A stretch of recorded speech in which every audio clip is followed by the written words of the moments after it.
Some people spend 10 years chasing a good job in finance and still end up underpaid. Others pick the right lane early and compress a lifetime of earnings into a decade. Same industry, different map. The gap is not talent, it's positioning. Finance doesn't pay for effort. It pays for impact on money flows. The closer your role sits to large pools of capital, risk, or deal decisions, the higher the ceiling climbs, quietly, aggressively, sometimes absurdly. Right now, this matters more than ever because finance is splitting into two worlds. One is crowded, credential-heavy, and average-paying. The other is selective, pressure-driven, and extremely well-paid.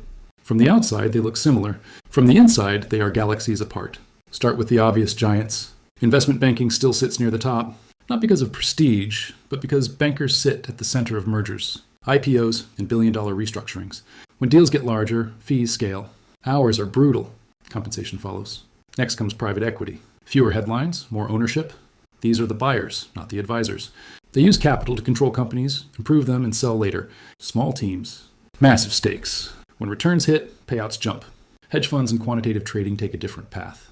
Here the pay is tied directly to performance. You are not paid for time. You are paid for correct bets.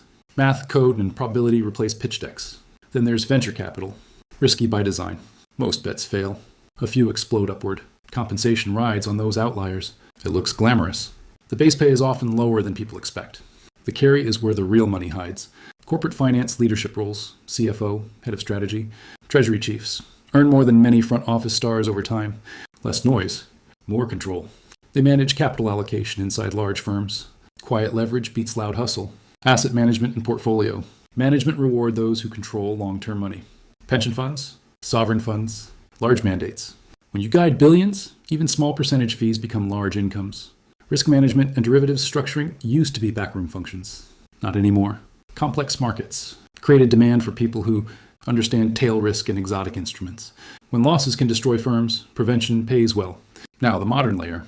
Fintech founders and early operators, crypto market makers, structured product engineers, financial data scientists. These roles blend finance with technology.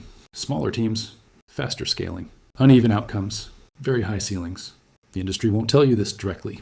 It prefers the myth of ladders and titles. But the real structure is exposure and leverage. So the real question isn't which finance job sounds impressive. It's which seat puts you closest to the money decisions when the stakes are highest, and how much risk you're willing to sit next to when you get there.